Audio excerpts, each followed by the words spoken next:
Bienvenidos a la séptima semana de Timba versus Timba Financiera. Hoy vamos a ver lo que es el MSCI y cómo nos afecta. Esta es una empresa privada americana que funciona como un ponderador de fondos de inversión, deuda, índice de mercados de valores, bonos. ¿Sí? Un ponderador es una empresa que nos dice si algo tiene valor o no. Publica varios índices, entre los más importantes son el ACWI, el World, el Europe y el EAFE. Vamos a ver ahora qué es cada uno. El MSCI ACWI incluye el World y el Emerging Market Index. Es decir, junta dos de los más importantes subíndices.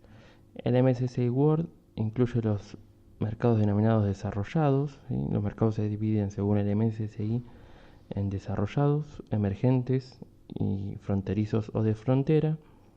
Y en los desarrollados encontramos los países más grandes, económicamente hablando, como Europa, Francia, Alemania, Japón, entre otros. Después tenemos el Emerging Markets, ¿sí? Son mercados que todavía no logran una buena estabilidad o ser tan grandes, entre los que están Brasil, Chile, casi todos los de América menos Argentina. Después está el MSCI Europe, que son los desarrollados pero solamente de Europa.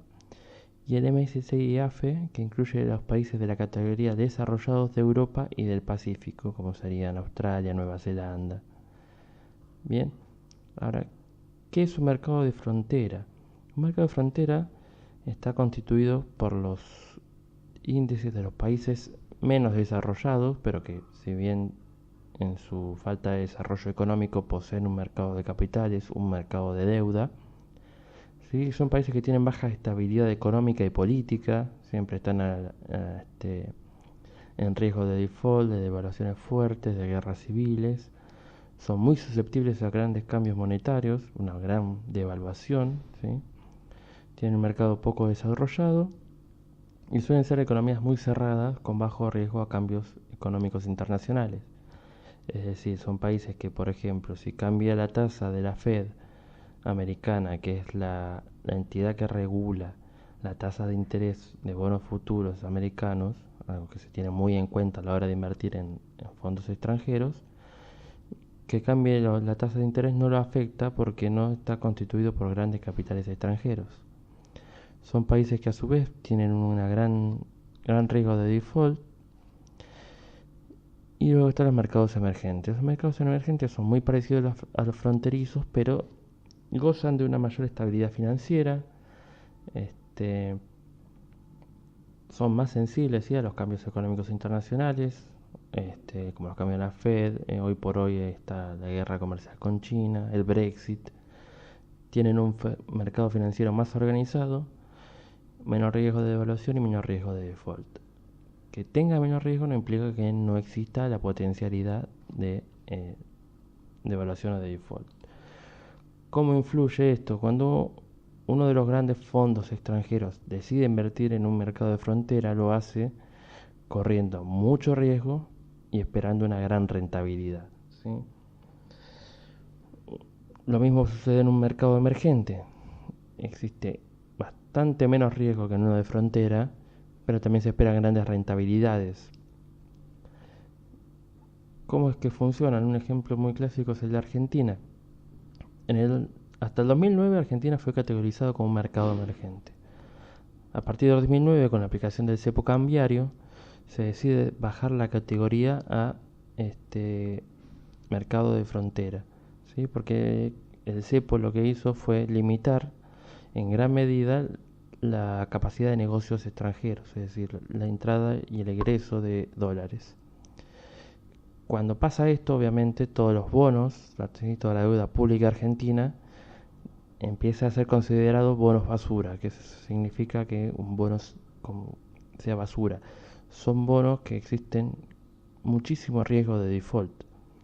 Y así todo, hay fondos que se especializan en comprar esos bonos, es decir, compran bonos a valores muy bajos con la esperanza de que eventualmente la economía de ese país, del que están comprando bonos de deuda pública, tengan un revés económico y puedan volver a ser bonos preciados.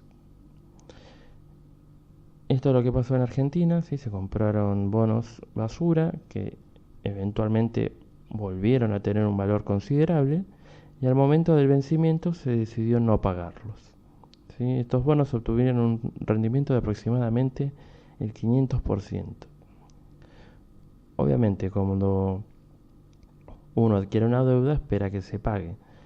Como Argentina entró default con esos bonos, estos fondos tomaron medidas legales, ¿sí? Exigiendo que se les pague lo que les correspondía. Son conocidos como los fondos buitres. Bien, ¿cómo está Argentina hoy con el MSCI?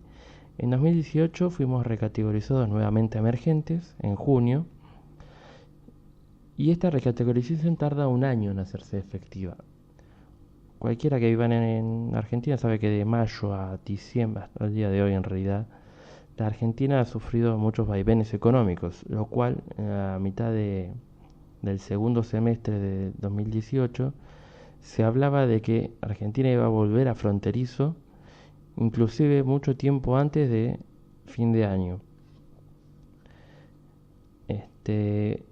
Lo que sucedió ahora es que se mantuvo la categoría de emergente y hace poco el MSCI dijo que nos va a mantener como emergentes y a la vez como fronterizos.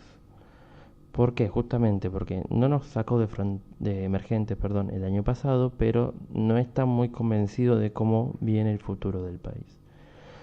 ¿Cuáles son las ventajas de esto una vez que se haga efectiva esta recategorización? El MSCI está